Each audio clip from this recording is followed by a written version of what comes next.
எங்கள் வளமும் மங்காத தமிழென்று சங்கே முழங்கு என்று தமிழ்த்தாயை வணங்கி தொடங்குகிறேன்.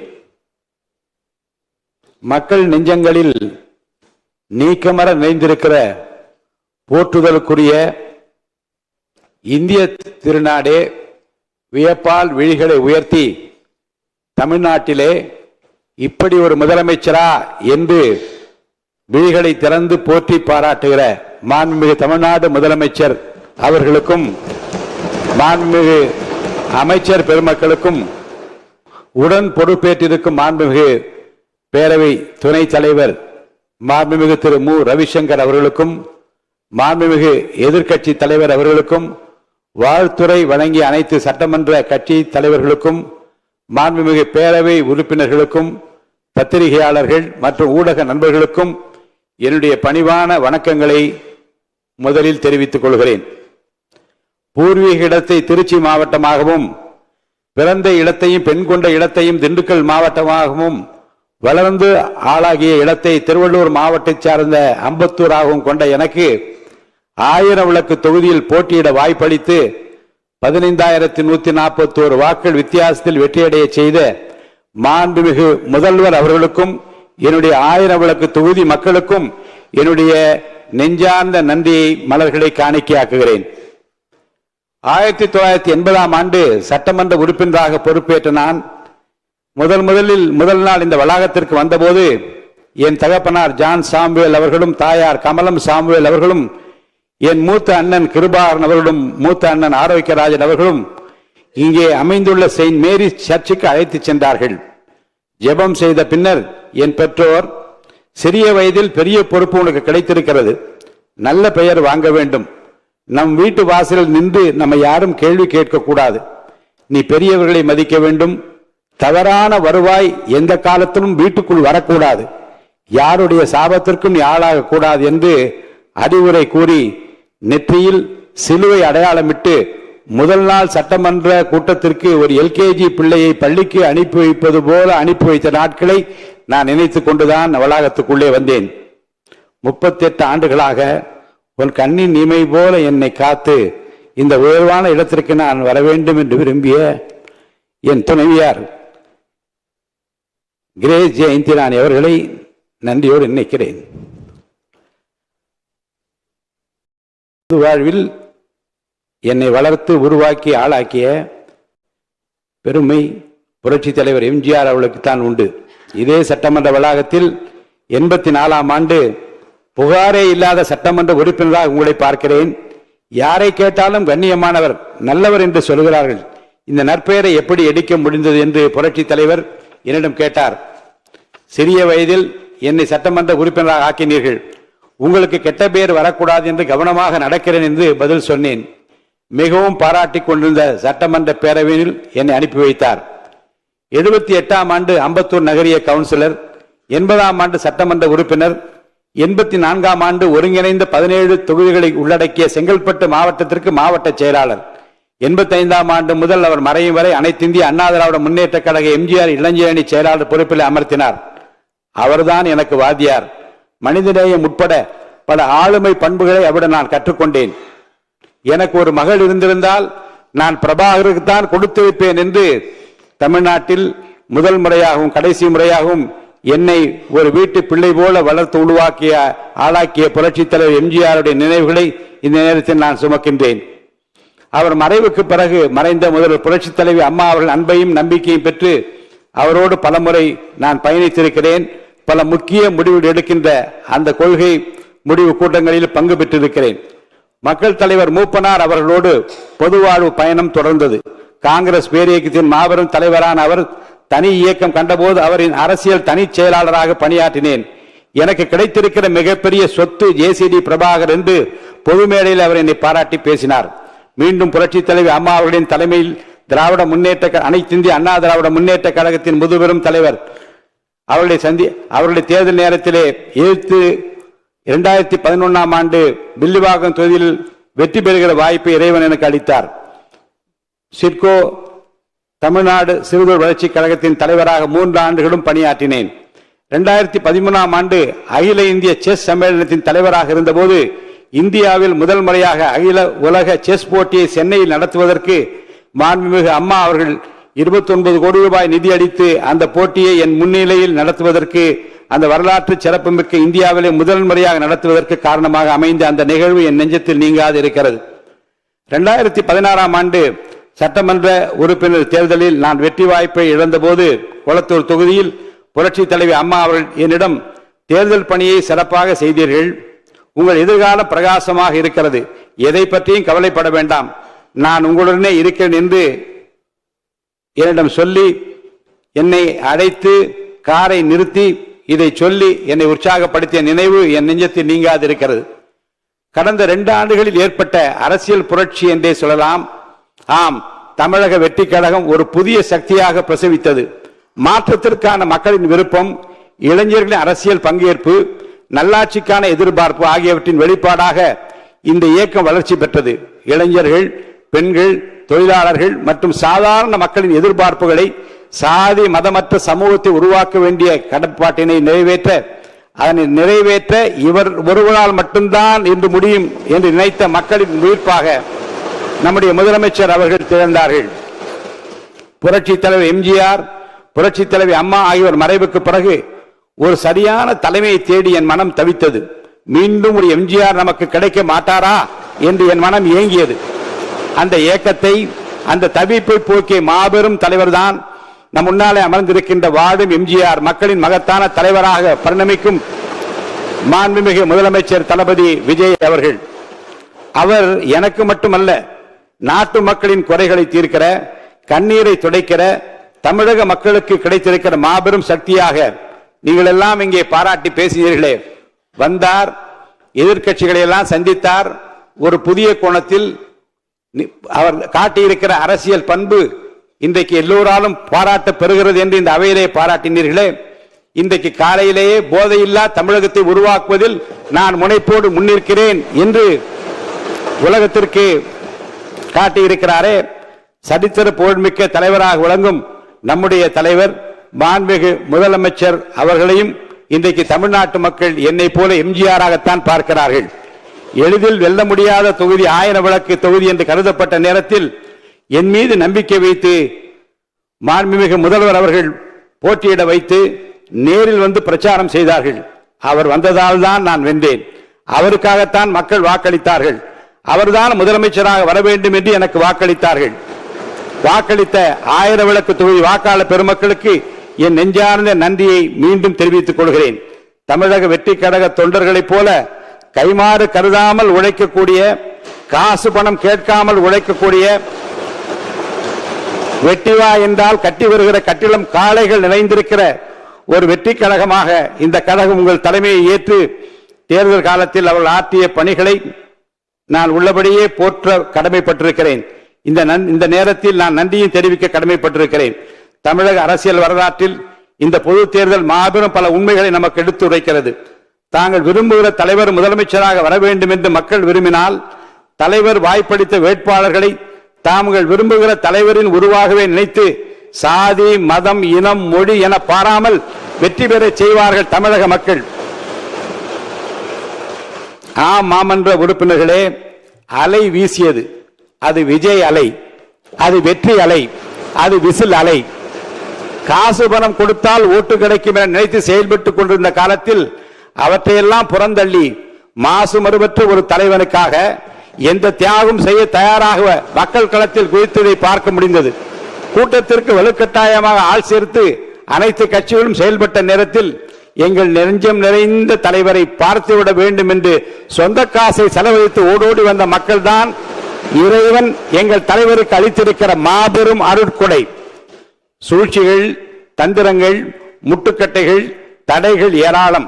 அவற்றையெல்லாம் தனி மனிதராக தாங்கிக் கொண்டு ஆர்ப்பாட்டம் செய்யாமல், அலப்பறை செய்யாமல், பயந்து ஒதுங்காமல் அமைதி வழி நின்று ஒரு அமைதி புரட்சியை புரட்சி தளபதி விஜய் அவர்கள் செய்து காட்டியிருக்கிறார்கள். ஆட்சியிலும் பங்கு, அதிகாரத்திலும் பங்கு என்ற அறைகோல் விடுத்தும் செவிசாயா நிலையில் இருந்த கட்சிகளின் எண்ணங்களையும் தொடர்ந்து சோர்ந்து போக செய்யும் வகையில் வந்த தேர்தல் கணிப்புகளையும் பொய்யாக்கி, கூட்டணி இல்லாமல் தனி மனிதராக மக்களோடு மட்டும் கூட்டணி வைத்து ஒரு மாபெரும் வெற்றியை தமிழக வரலாற்றில் பெற்று காட்டிய பெருமை தளபதி முதலமைச்சர் அவர்களுக்கு மட்டும்தான் உண்டு. தளபதி முதல்வர் அவர்களிடம் நாடும் நாட்டு மக்களும் நிறைய எதிர்பார்க்கிறார்கள். அவர்களின் கலங்கரை விளக்கமாக எதிர்பார்க்கிறார்கள். உங்களால் மட்டும்தான் அவர்களை உயர்த்த முடியும். உங்களால் மட்டும்தான் அவர்களை உயர்த்த முடியும். தமிழ்நாட்டுக்கு மட்டுமல்ல, இந்திய துணை கண்டத்திற்கே தாங்கள் வழிகாட்டக்கூடிய நாள் நெருங்கி கொடுக்கிறது. தமிழ்நாடு சட்டமன்ற பேரவை என்பது மக்களின் ஏகோபித்த குரல் ஒலிக்கும் உயரிய ஜனநாயக மன்றமாகும். சமூக நீதி, கல்வி வளர்ச்சி, மொழி உரிமை, மாநில முன்னேற்றம், தமிழகம் உயர்வடைய வகுக்கப்பட்ட பல திட்டங்களுக்கும் நிறைவேற்றப்பட்ட சட்டங்களுக்கும் அடிநாதமாக விளங்கியது. நிறைவேற்றப்பட்ட பல தீர்மானங்கள் வரலாற்றில் இடம்பெற செய்தது. இந்த மாமன்றம் எவ்வளவு பெரிய மனிதர்கள் இந்த அவையை அலங்கரித்துள்ளனர். ஆக்கப்பூர்வமான கருத்துக்களால் தமிழகத்தை உயர்வடைய செய்துள்ளனர். இந்த அவைக்குள்ளே இருப்பதே மிகப்பெரிய பெருமை. அந்த பெருமையை பெற்ற பலரில் நானும் ஒருவரானேன் உங்களாலே. இன்றைக்கும் என் அரசியல் வாழ்வில் பெரும் வைரக்கல்லாக மாண்புமிகு முதலமைச்சர் அவர்கள் இந்த பொறுப்பை எனக்கு வழங்கி இருக்கிறார்கள். எவ்வளவு பெரிய பதவி! நான் சிறியவன். உண்மையிலேயே கண்ணீர் வருகிறது. மிகப்பெரிய கௌரவத்தை எனக்கு வழங்கி நம்முடைய தலைவர் அவர்கள், முதலமைச்சர் அவர்கள் என்னை சிறப்பித்திருக்கிறார்கள். மாண்புமிகு முதலமைச்சர் அவர்களுக்கும் ஒரு மனதாக என்னை தேர்வு செய்து எனக்கு வாழ்த்துறை வழங்கிய அனைவருக்கும் என்னுடைய மனமார்ந்த நன்றியை தெரிவித்துக் கொள்கிறேன். மிகப்பெரிய கௌரவத்தை பெற்றுள்ள இந்த மகிழ்ச்சிகரமான தருணத்தில் எனக்கு உறுதுணையாக நின்ற குடும்பத்தார் அனைவருக்கும் என்னுடைய நெஞ்சார்ந்த நன்றியும், நண்பர்களுக்கும் நன்றியும் தெரிவித்துக் கொள்கிறேன். இந்த உயரிய பொறுப்பு வெறும் பதவி அல்ல, ஜனநாயகத்தின் மாண்பையும் மக்களின் நம்பிக்கையையும் பாதுகாக்கும் அரசியலமைப்பு செயல்பாட்டுக்கு பொறுப்பாகும். இந்த நாற்காலில் அமர்ந்த பின் நான் எந்த கட்சிக்கும் சார்பில்லாமல் முழு அவையின் தலைவராக செயல்படுவேன். ஆளும் தரப்பிற்கும் எதிர்கட்சிக்கும் சம வாய்ப்பும் உரிமையும் வழங்கப்படும். எதிர்கருத்துகளும் ஜனநாயகத்தின் வலிமை என்பதை மனதில் கொண்டு தரமான விவாதங்களுக்கு நான் ஊக்கமளிப்பேன். தமிழக மக்கள் நம்மை அரசியல் மோதலுக்காக அல்ல, மக்கள் பிரச்சனைக்கான தீர்வுகளை உருவாக்குவதற்காக அவைக்கு அனுப்பியுள்ளனர். எனவே நாம் அனைவரும் அவையின் மாண்பை பாதுகாப்போம், தரமான விவாதங்களை வைப்போம், தனிப்பட்ட விமர்சனங்களை தவிர்ப்போம், மக்கள் நல சட்டங்களை முன்னிலைப்படுத்துவோம். இந்த அவை இந்தியாவிற்கு முன்மாதிரியாக திகழ்ந்தது, அது திகழ வேண்டும் என்பதில் நாம் அனைவரும் ஒன்றாக பணியாற்ற வேண்டும் என்று அனைவரையும் பணிவன்புடன் கேட்டுக்கொள்கிறேன். தமிழ் மொழி நமது அடையாளம் மட்டுமல்ல, அது நமது சிந்தனை மற்றும் பண்பாட்டின் மரபின் உயிராகும். இந்த அவையில் தமிழ் மொழி மேலும் வளமுடன் பயன்பட வேண்டும் என்பதில் நான் உறுதியாக இருக்கிறேன்.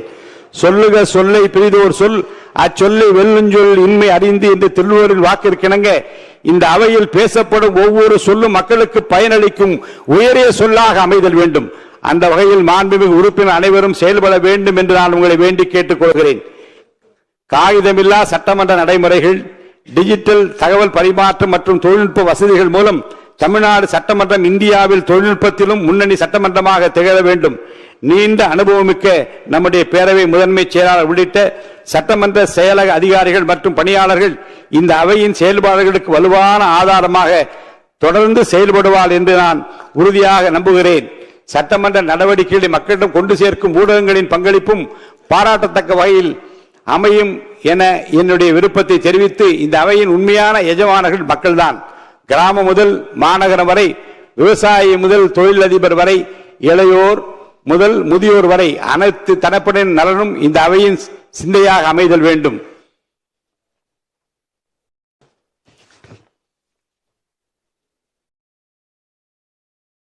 மக்களின் தந்தை என்று போற்றப்படும் கணேஷ் வாசுதேவ் மல்லங்கார் அவரை பற்றி மக்களவை செயலகம் 2018 வெளியிட்டுள்ள ஒரு வெளியீட்டை, ஒரு குறிப்பை இங்கே நான் சொல்வது பொருத்தமாக இருக்கும் என்று கருதுகிறேன்.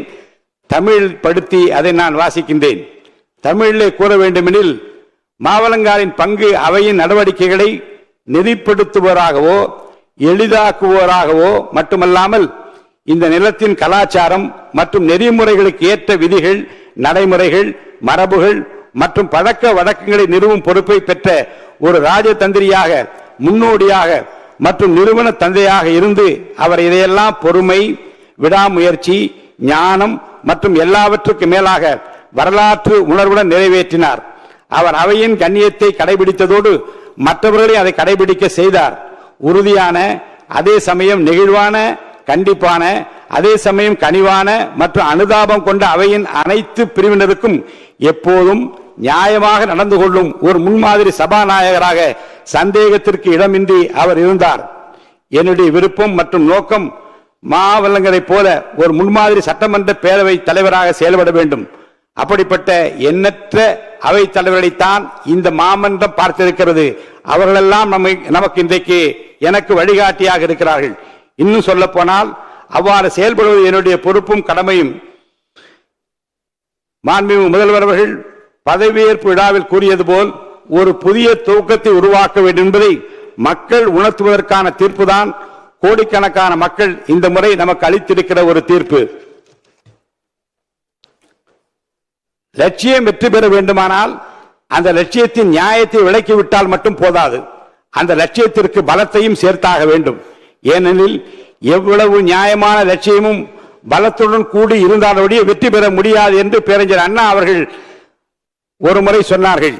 தமிழ்நாட்டில் ஊழலற்ற ஆட்சியை, நேர்மையான ஆட்சியை நிறுவ வேண்டும் என்ற லட்சியத்திற்கான நியாயத்தினை விளக்கி அந்த லட்சியம் பலத்துடன் இருக்கக்கூடியதாக இருக்க வேண்டும் என்பதற்காகவே மக்களோடு கூட்டணி அமைத்து ஆற்றுனா அடக்குமுறைகளையும் சொல்லனா சூழ்ச்சிகளையும் சகிக்க முடியாத சதிகளையும் தாங்கிக் கொள்ள முடியாத துரோகத்தையும் தகர்த்தெறிந்து வெற்றி கொடியை நாட்டி எடுத்த இடுப்பிலேயே அரியாசனத்திலே அழுத்தமாக வலிமையாக கம்பீரமாக அரிமா போல் வீற்றிருக்கிற வரலாற்று நாயகர் மாண்புமிகு தமிழ்நாடு முதலமைச்சர்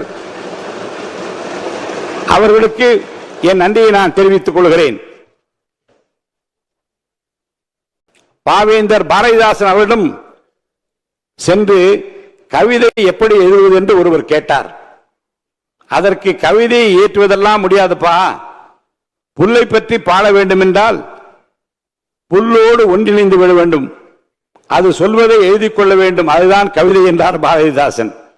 அதன் உள்ளர்த்தம் என்னவென்றால் புல்லை பற்றி பாட வேண்டும் என்றால் புல்லாக மாற வேண்டும், அப்போதுதான் கவிதை பிறக்கும். இதுபோல தேர்தல் பிரச்சாரத்தின் போது மாண்புமிகு முதலமைச்சர் அவர்கள் மக்களோடு மக்களாக ஒன்றிணைந்து விட்டார்கள், ஒன்றிணைந்து செயல்பட்டார்கள்.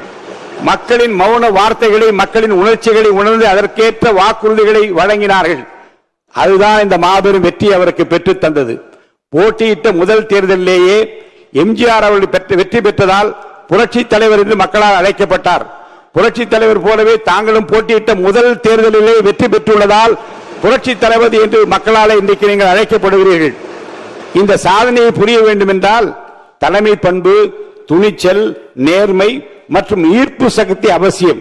இந்த பண்புகளை மாண்புமிகு முதலமைச்சர் அவர்களே இயற்கையாகவே இறைவன் உங்களுக்கு அளித்திருக்கிறார்.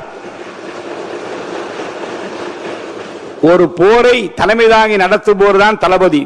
தளபதி என்ற இந்த இலக்கணத்திற்கு ஏற்பு தமிழ்நாட்டில் நடைபெற்ற ஜனநாயக போரை தனியாக சந்தித்து ஒரே ஆளாக எதிர்கொண்டு இந்த சரித்திர சாதனையை தமிழக வெற்றி கழகத்தின் சார்பாக நீங்கள் படைத்திருக்கிறீர்கள்.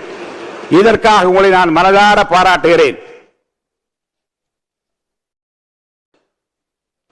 சென்னை மாநகர மாகாண ஆளுநராக இருந்த லார்ட் வெலிங்டன் அவர்களும் அவருடைய மனைவி லேடி வெலிங்டன் அவர்களும் இணைந்து 6/3/1922 நடைபெற்ற விழாவில் வழங்கிய நாற்காலி தான் நான் அமர்ந்திருக்கிற இந்த நாற்காலி.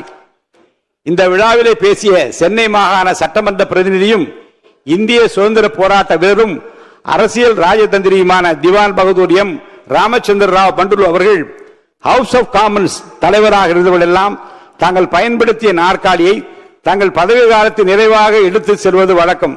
இந்த நடைமுறை 1832 முதல் கைவிடப்பட்டது என்று தெரிவித்திருக்கிறார். இந்த ஜனநாயக நடைமுறையின் மூலம் புனிதமான கிட்டத்தட்ட 200 ஆண்டுகள் பழமை வாய்ந்த ஒரு வரலாற்று சின்னமாக இந்த நாற்காலி விளங்குகிறது. இப்படிப்பட்ட நாற்காலி அமரக்கூடிய வாய்ப்பு நீங்கள் தந்திருப்பது என்னை பெருமையடைய வைக்கிறது. இந்த நாற்காலி அமரக்கூடிய வாய்ப்பு கிடைப்பவர்கள் எல்லாம் இந்த அவையின் கண்ணியம் மற்றும் பெருமையை மிக உயர்ந்த அளவில் நிலைநிறுத்த வேண்டும் என்று லார்ட் வெலிங்டன் அவர்கள் குறிப்பிட்டதை நான் படித்து பார்த்தேன். மாண்புமிகு முதலமைச்சர் புரட்சி தளபதி அவர்கள் எனக்கு இந்த பொறுப்பினை வழங்கி இருக்கிறார்கள். என் கடன் பணி செய்து கிடப்பது என்பதற்கேற்ப கடமை, கண்ணியம், கட்டுப்பாடு என்ற பேரறிஞர் அண்ணா அவர்கள் பொன்மொழிக்கேற்ப இந்த அவையின் கண்ணியம் மற்றும் பெருமையை நிலைநிறுத்துவேன் என்பதை மெத்த பணிவன்போடு இந்த மாமன்றத்திற்கு நான் தெரிவித்துக் கொள்ள விரும்புகிறேன். மாண்புமிகு முதலமைச்சர் அவர்கள் நடுநிலைமை பற்றி இங்கு விரிவாக எடுத்து வைத்தார்கள். சான்றாண்மை மிக்க எதிர்க்கட்சி தலைவர்களும் அதனை இங்கே வலியுறுத்தினார்கள்.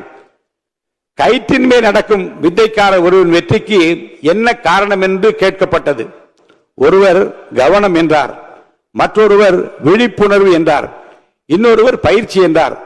ஆனால் பயிற்சியாளரோ இவை அனைத்தையும் விட முக்கியமானது நடுநிலைமை என்றால் இடது பக்கமோ வலது பக்கமோ எந்த பக்கம் சாய்ந்தாலும் கயிற்றில் நடப்போர் விழுந்து விடுவார் என்றாராம். இந்த அளவுக்கு சவாலான பணி சபாநாயகர் பணி. பகைவர் மீதான வெறுப்பு நீதியை நிறுத்துவதிலிருந்து உங்களை தடுத்து விடக் கூடாது என்கிறது திருக்குரான். ஏழை என்று அவனுக்கு பட்சபாரம் காட்டாமலும் பெரியவன் என்று முகதாட்சியம் பாராமலும் நியாய தீர்ப்பு செய்ய வேண்டும் என்கிறது பைபிள். நடுநிலைமை என்றால் சமத்துவம் என்கிறது பகவத்கீதை. ஆக 3 மதங்களும் நடுநிலைமையை வலியுறுத்துகின்றன. அவையில் காரசாரமான விவாதம் நடக்கும் போது சபாநாயகர் மிகவும் பொறுமையுடனும் பாரபட்ச முறையிலும் சபையை வழிநடத்த வேண்டும் என்று நடுநிலைமை பற்றி பேரறிஞர் அண்ணா அவர்கள் குறிப்பிடுகிறார். Speaker upon election should rise above party politics என்கிறார் பண்டித ஜவஹர்லால் நேரு. அதாவது கட்சி அரசியலுக்கு அப்பாற்பட்டவராக சபாநாயகர் விளங்க வேண்டும்.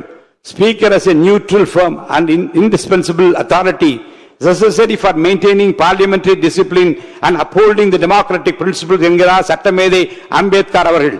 அதாவது நாடாளுமன்ற ஒழுக்கத்தை பேணி காப்பதற்கும் ஜனநாயக கொள்கைகளை நிலைநிறுத்துவதற்கும் பாரபட்சமற்ற உறுதியான மற்றும் முக்கியமான அதிகார மையமாக இந்த சபாநாயகர் விளங்க வேண்டும்.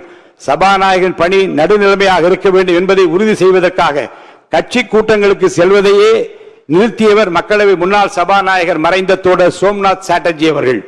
நீதிமன்றங்களிலே நீதிபதிகள் தீர்ப்பு வழங்கும் போது நடைமுறையில் உள்ள சட்டங்களை அடிப்படையாக வைத்து தீர்ப்பு வழங்குகிறார்கள். ஆனால் அந்த சட்டங்களை இயற்றுகின்ற மாமன்றம் இந்த சட்டமன்றம். எனவே இந்த சட்டமன்ற பேரவைத் தலைவரின் முடிவு எந்த அளவுக்கு பொறுப்பு வாய்ந்தது என்பதை அறிந்து செயல்பட வேண்டும் என்று புரட்சி தலைவர் எம்ஜிஆர் அவர்கள் இந்த மாமன்றத்திலேயே பேசியிருக்கிறார்கள். நடுநிலைமை பற்றி பேரறிஞர் பண்டித ஜவஹர்லால் நேரு, டாக்டர் அம்பேத்கர், புரட்சி தலைவர் எம்ஜிஆர், தோழர் சோம்நாத் சாட்டர்ஜி உள்ளிட்டவர்களின் கருத்துக்களை மனதிலே நிறுத்தி மாண்புமிகு முதலமைச்சர் மற்றும் மாண்புமிகு சட்டமன்ற கட்சி தலைவர்கள் இங்கே பேசிய கருத்தை மனதிலே கொண்டு தமிழ்நாடு சட்டமன்ற பேரவை விதிகள் மற்றும் மரபுகளுக்கு ஏற்ப நடுவு நிலைமையோடு செயல்பட்டு இந்த அவையின் கண்ணியத்தை காப்பேன் என்று உறுதியினை நான் இங்கே அளிக்க கடமைப்பட்டிருக்கிறேன். அடுத்தபடியாக சிறிய கட்சிகளுக்கு அதிக வாய்ப்பு கொடுக்க வேண்டும் என்று இங்கே பேசிய மாண்புமிகு முதலமைச்சர் மற்றும் மாண்புமிகு உறுப்பினர்கள் குறிப்பிட்டார்கள். சபாநாயகர் ஆளுங்கட்சியை சேர்ந்தவர்களாக இருந்தாலும் அவையில் சிறுபான்மையாக இருக்கும் எதிர்கட்சியின் குரல் ஒலிக்கப்படுவதை உறுதி செய்ய வேண்டும் என்பது அவரது கடமை என்றார் பேரறிஞர் அண்ணா அவர்கள். கேரளாவில் ஒரு திருமண விழாவில் ஒரு யானையை கோயில் பிரகாரத்தில் அழைத்து வரும்போது அந்த யானைக்கு இடப்பட்டிருந்த ஒரு பணி கொடிக்கம்பத்தை தூக்கி இங்கே நிறுத்த வேண்டும் என்பது. ஆனால் அந்த யானை கொடிக்கம்பத்திற்கு அருகிலே வந்ததும் கம்பத்தை தூக்கி நிறுத்தாமல் நின்று விட்டது, மறுத்து விட்டது. என்ன காரணம் என்று ஆராய்ந்தார்கள். எந்த கொடிக்கம்பத்தை எந்த குழியில் நாட்ட வேண்டுமோ அந்த குழிக்குள் ஒரு சிறிய பூனை உட்கார்ந்திருந்தது. அந்த கம்பத்தை நாட்டினால் அந்த பூனையின் உடல் நசுங்கிவிடும் என்பதற்காக அந்த யானை பூனைக்காக பறிந்து அந்த கம்பத்தை நாட்டவில்லை என்று பேரறிஞர் அண்ணா அவர்கள் கூறியது நினைவுக்கு வருகிறது. அதாவது இந்த அளவில் எதிர்கட்சியினையும் சிறிய கட்சிகளையும் ஆளுங்கட்சி நடத்த வேண்டும் என்பது இதன் உள்ளர்த்தமாகும். பேரறிஞர் அண்ணா அவர்கள் ஓமைக்கு ஏற்ப எதிர்கட்சி, சிறிய கட்சி மற்றும் சுயேட்சை உறுப்பினர் உரிமைகள் காக்கப்படும் என்பதை நான் இங்கே தெரிவித்துக் கொள்ள கடமைப்பட்டிருக்கிறேன். அதே சமயத்தில் அரசியல் சொல்லி தெரிந்து கொள்வது ஒன்றுமில்லை, எண்ணித்தான் தெரிந்து கொள்ள வேண்டும் என்று பேரறிஞர் அண்ணா அவர்கள் இதே அவையில் சொன்னதை நான் எடுத்துக் கூறவும் கடமைப்பட்டிருக்கிறேன். இந்த எண்ணிக்கை தமிழக வெற்றி கழகத்திலும் மிகுதியாக இருக்கிறது, மிக மிகுதியாக இருக்கிறது, இன்னும் மிகுதியாக ஆகும் என் நம்பிக்கையோடு சொல்கிறேன். எனவே இந்த எண்ணிக்கை பலத்தை நான் கருத்தில் கொள்ள வேண்டும். இதுதான் ஜனநாயகம்.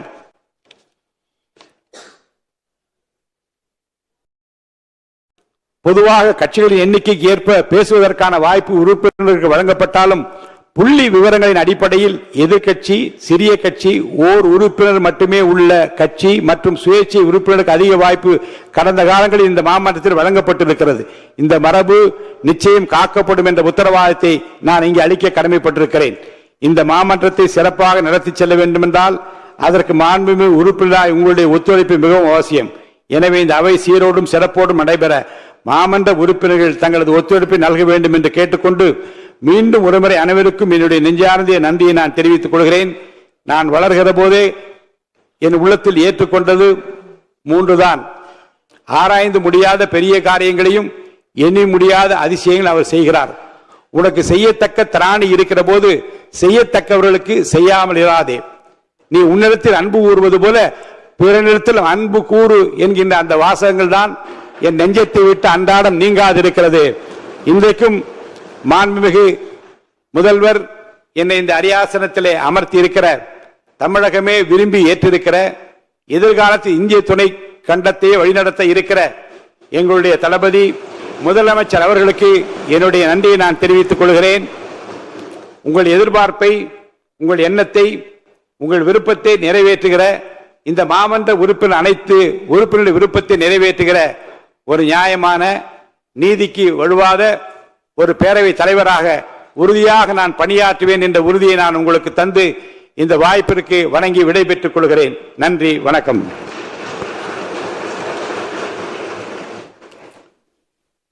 பேரவையின் இன்றைய நிகழ்ச்சிகள் இத்துடன் முடிவுற்றன.